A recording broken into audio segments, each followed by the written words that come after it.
From receiving scholarships as a student in Kerala to becoming an internationally recognized researcher in biomaterials and regenerative medicine, today's guest has built an inspiring journey.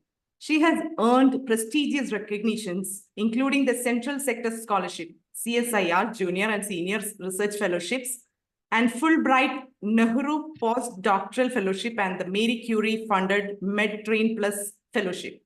Her work today focuses on regenerative medicine and cardiac healing research at Trinity College Dublin. But beyond the research papers and awards lies a story of preparation, resilience, and determination, and the courage to dream. Today on Soulful Stories, we are privileged to welcome Dr. Remya Kommeri, joining from Ireland. Welcome, Remya. Thank you. Thank you so much, Ranjita ma'am. Happy to be here. And yeah, happy to share my stories. Okay. After seeing your CV, I was honestly surprised by the number of scholarships and fellowships, awards, whatever it is you have achieved since school days. Were you always academically focused? I would say yes, because I remember like till fourth standard, I was not that studious, but after that, somehow I got that flow, and from that moment, I was like first in every exams, academically, I was really good. I would say that. Why? Because I got really good encouragement from my, I would say I have a brother, cousin brother. He used to encourage me a lot. So he is the one I would say inspiring me, from my childhood onwards. So basically after my 10th, actually I was a district topper in 10th standard. And then plus 2 onwards, I was maintaining that academic, I would say mark, it's not like excellence. I would say it's obviously I scored better. But after that, I realized, okay, basically after plus 2, you will get a, pressure from the society and your parents and not from parents, mostly from my relatives, like, okay, go for engineering or medical, the doctor, like that. So they forced me to do entrance, but I didn't do that because I was focused to be a scientist. So I went for degree in biotechnology. So I finished my undergrad and undergraduation from Kerala University and post-graduation from CUSAT, Cochin. And then PhD. So it's like a very straightforward, path to a scientist or a researcher career. Yeah. So I would say I was academically focused. Okay. So was there any other activities you were interested in or just academics? You know what? I was very much into academics. Recently, I realized, okay, I can sing, and I started following my dreams because I love to dance, but I didn't realize, okay, I can dance because I was really academically focused, I was into that. But now I'm started following like my dreams slowly, singing, dancing. I'm practicing it. But it's after my PhD, after my 4 years of postdoctoral, now I'm realizing, okay, I can do all these things. Okay, great. I should have done it before, but unfortunately I did. So I'm practicing Bharatanatyam now, and singing, I'm doing it by my own. Oh, great. Now over to the scholarships. Since there are many scholarships and recognitions in your journey, we'll focus on the major ones. I would say, it won't be enough. The time won't be enough to discuss all the scholarship, but the major ones. It will be an insight for the upcoming generation because this is all for them, especially for the students who dream of pursuing higher studies, research, and internationally funded academic careers. I just want to make them aware about this. First, you received the Central Sector Scholarship during the undergraduate studies, I think after your +2, for your academic excellence. So what actually it is based on, the criteria to achieve that? Yeah, I told you, right, I scored, I was district first in 10th standard, and also +2 also, I was like maintaining that score around 97%.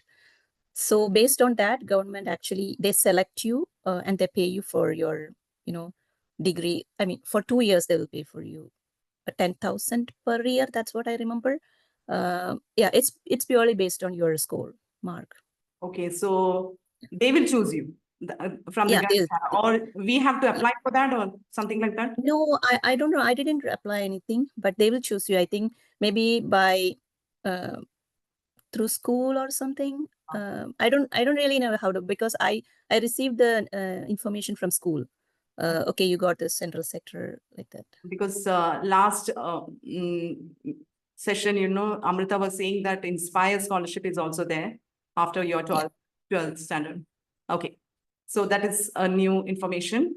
Coming to the next milestone, you secured highly competitive exam, as I know, CSIR Junior Research Fellowship for your PhD journey. What inspired you to move towards research after your post-graduation? You already said that you had it in your dream, like you want to become a scientist, but still, how did you pursue that? Okay, so I mean, after my +2 onwards, I realized, okay, I want to be a scientist. So based on that, because also I was really inspired by tissue engineering and regenerative medicine at that point itself. I used to read a lot. I had a membership in a public library there. So I used to read a lot of journals like Science America, Science India, American journals. So that's why I started, okay, I really want to establish my career in biotechnology. So I did undergraduation, post-graduation. And by the end of post-graduation, like by the second year itself, like the last semester itself, I, basically I was preparing for the CSIR exam, from my undergrad itself, like BSc itself. So I was preparing notes, everything. So by the end of post-graduation, I was ready for the exam. So, and I cracked it like the first attempt. I haven't gone for any coaching or something, because I was prepared for that. And by the last semester, I got the CSIR. So before getting my certificates, I got the CSIR and I joined for PhD as well. So there was no gap in between. Yeah, I think it's the preparation. If you have an idea, you should start from your undergrad itself, then you will get it. Okay, so for PhD, it is CSIR Junior Fellowship.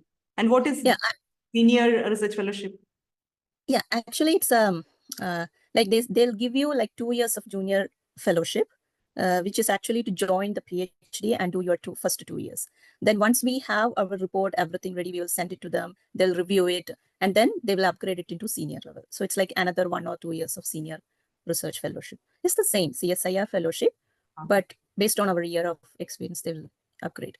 Okay, so after your 4 years, you completed your PhD, and then came Fulbright-Nehru postdoctoral fellowship through United States India Educational Foundation and moving to University of Pittsburgh. Can you share how that opportunity came into your life and that experience? Yeah, that was, that was the first time I met with failure, because after my PhD, actually, I had a 1 year of career break because of my maternity kind of stuff. So then I worked for 2 years, around 2 years, in another postdoctoral, like in Regional Cancer Center and SCTIMST in Kerala. But just after my PhD itself, I started preparing for Fulbright-Nehru postdoctoral application, because that is the prestigious and that's the most competitive, fellowship that you can get to do your research in USA. And you will need a really good mentor. You'll need a really good proposal. It should be really competitive, and they'll first they will do a selection. Let's select your proposal, and they'll do an interview at USAFE Center in Delhi, and they'll select it. So it's really competitive. And unfortunately, I didn't get it first time. I failed. They haven't selected even my proposal. Then I realized, okay, I need to change my, the way of approaching research. Till PhD, I was thinking like, okay, I will do this, I will do that. And, it was kind of random thoughts or random ideas. Then I realized, okay, I need to focus on what I really want to do. It should be like more advanced. It should be clinically feasible. It should be basically useful to public, useful to patients. So rather than exploring or like thinking of very random or very advanced ideas, I really focused on what is practical, really, at this time. So then, fortunately, they selected my proposal, and I was, I think I prepared well for the interview as well. So yeah, that's how I got it. So it was the second attempt I got it. So that's why I did 2 years of postdoc in India. Basically, first year I didn't get this Fulbright, and meantime I was doing postdoctoral. Okay, so how was that experience in University of Pittsburgh? How Oh yeah, how long did it take to complete that? The fellowship is for 2 years, and I would say that changed my life, because that changed my personal life in the sense like it's like a cultural shock. You know, you're from India. I haven't been any other place in it other than India, and cultural shock in the sense like personally you will meet a lot of people, and the language issues.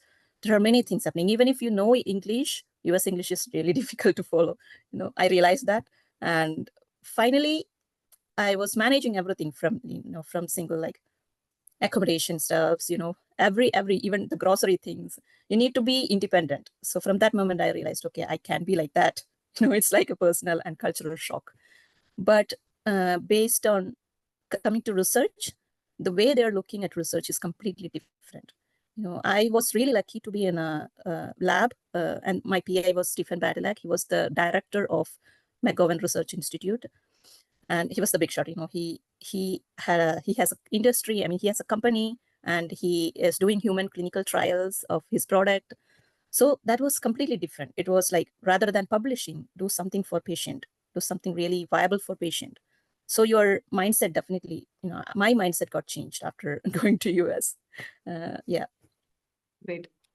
And coming to your latest achievement, MedTrain Plus, postdoctoral fellowship at Trinity College Dublin, right? Yeah. Under the Yeah. Marie Curie program. What does that fellowship represent in the world of global research? Yeah. So, I got this Fulbright. Actually, the Fulbright it's just an exchange program. It's not like you're doing your research. It's like you're being exposed to a different work culture, and you're getting that training. So even though I had a proposal, I could do a lot of research there, but basically it's a part of their project. So I was thinking, okay, I really need to develop my own project, my own idea. Then I started writing proposals. So this is the one. Actually, one of my colleague introduced me to this program. This is really good, especially in biomedical career. So this program is co-funded by European Union, like Research Ireland, and Marie Curie Foundation. And this is also funded by Curam, which is the premier leading biomedical organization, I would say. It's a group of people like working for biomedical products in Ireland. So yeah, here actually I'm doing my own project. So I'm working on my own ideas, and it's going well. And I'm really lucky to get a PI, mentor, here in Trinity College Dublin. He works with like really cutting edge advanced cardiac regeneration regional cardiac regeneration. I would say not therapeutic level, but laboratory level, like engineered heart tissues kind of stuff. Yeah. Okay. So at what point did you realize your research direction in biomaterials and regenerative medicine could become your biggest strength? I realized it from my +2 onwards, I would say, because that's the time I decided, okay, I really want to do something in tissue regeneration. I mean, I was not much focused on cardiac at that time, but I used to read a lot of journals, the science journal publications.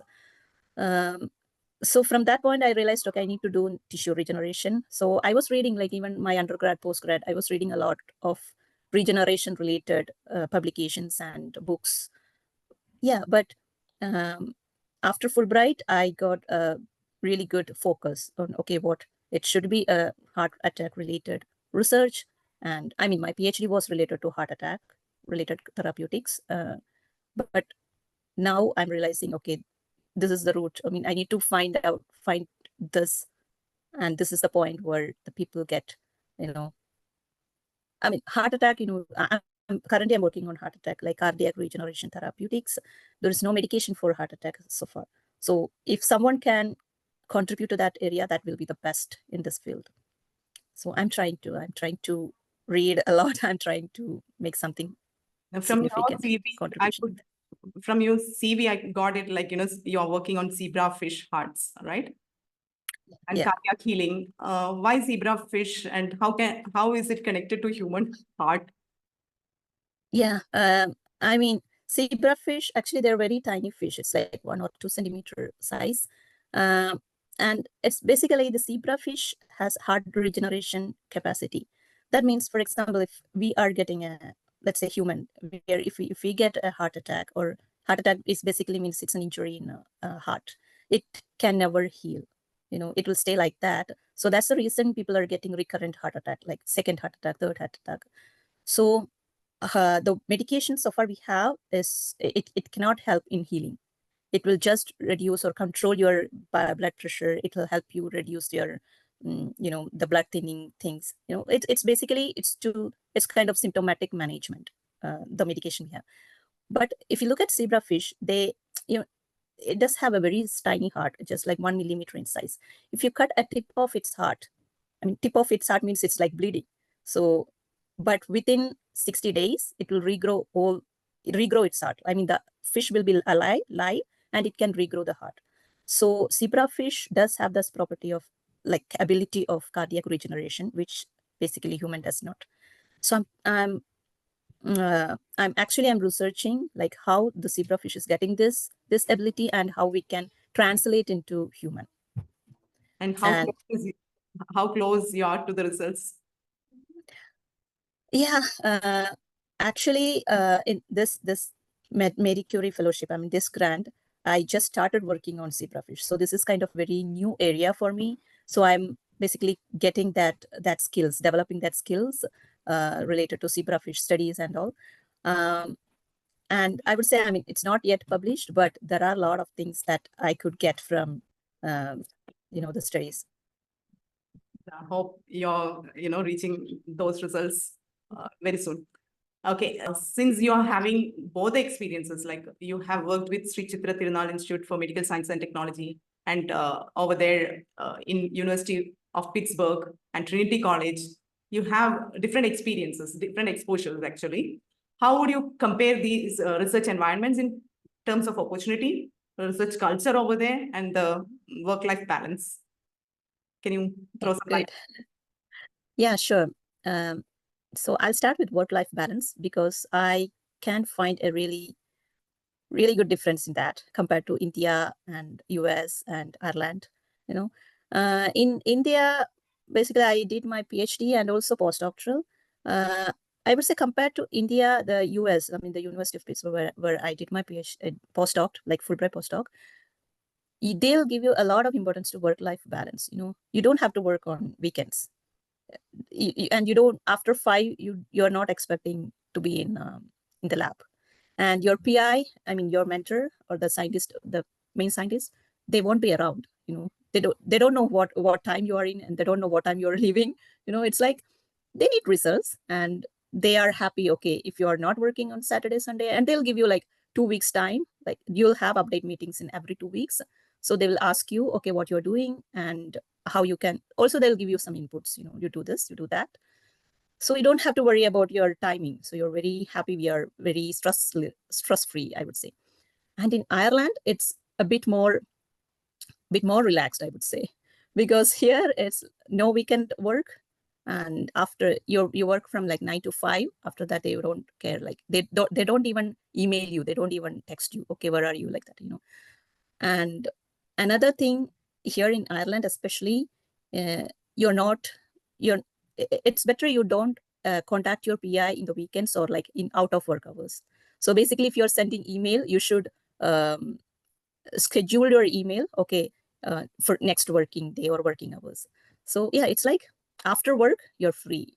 They don't even think about they don't even ask you about the work. So which is very good here, I feel. Freedom-wise. Okay. Oh, freedom. Yeah. Freedom, it depends, I would say, because if you are working in their project, there is like 2 kinds of projects you can get, like after postdoctoral. I mean, during postdoctoral, you can work on your own project, or you can also work on their project. So if you work on their project, definitely it's their money. They can decide what kind of experiments or what kind of things you can do. Though as a postdoc, we can contribute, we can suggest, but there is a limitation. But if it's my own project, I can decide everything. I can decide, okay, I have like €1,000. So I know how to spend it. I know what to buy, what kind of experiments. And so that's the difference in freedom. And in India as well, I would say that would be the case, because it depends, like who has the money, they have power, right? So that's what it is, yeah, in research as well. But in India, I think students need more flexibility when it comes to work-life balance. Yeah, if it's PhD, I would say students. I mean, the previous comment, actually, it was related to postdoctoral, because I'm in a postdoctoral level now. But if you're a PhD student, in India, I heard a lot about it. Like there are problems. Students are facing a lot of problems related to freedom, related to time management, their personal life balance. I know that. And I'm not sure what's happening here, because I haven't done any PhD. I mean, I was not a student. I'm not a student here or in US. So I had that kind of freedom. So I don't know what the students, how the students feels here. Okay. And how about the new generation? What do you think? How serious are upcoming generation in research these days? I'm thinking, I'm taking it positively. I mean, they are serious. Definitely, they're serious. I'd say they're much more serious and also much more practical at this time. Because previously it's like, okay, your mentor says something and you just follow it. But now if you tell a student, okay, you do this, then they will ask you, why should I do it? Why can't we do like this? Because they have access to a lot of knowledge, a lot of information. So they can basically read and tell you or give you suggestions. So that's why even I have students here, the PhDs and also the masters in the last year, basically they come here for like doing projects. So if I'm explaining something, they will ask a lot of questions. They'll ask, okay, why this, why that, so that's why I think they're taking it really seriously and really practical. It's going well. That's what I think.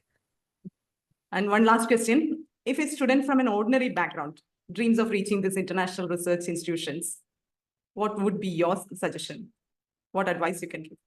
Yeah, I'm from an ordinary background. I'd say that, because my parents, they are not that educated. And also my financial background is not that great, So I'm definitely from an ordinary background.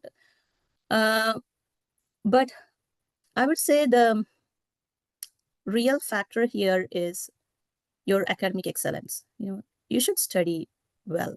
You should score well. It's not for your exam. It's not for, I mean, people say, okay, scoring an exam is not the great thing. I mean, it's not the end of life. That is fine.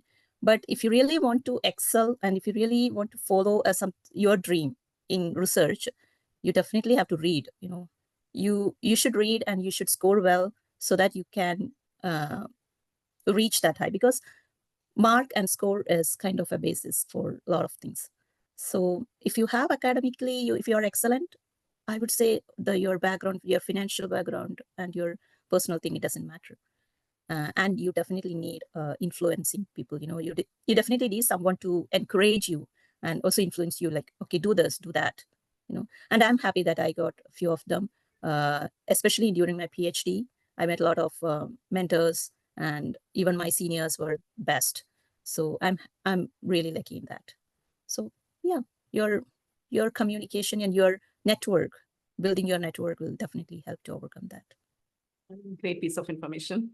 Okay, so from receiving a scholarship as a student in Kerala to representing Indian research in globally respected institutions like University of Pittsburgh and Trinity College Dublin, your story beautifully reminds the younger generation that every stage of education can open a new door when approached with dedication and purpose.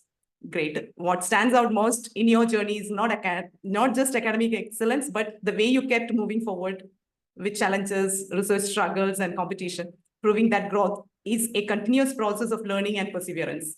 Great to know that. I truly believe this conversation will inspire many students to become more aware of scholarships, research opportunities, and funding for the higher education pathways they may never have explored before. This might be the first time they are hearing this.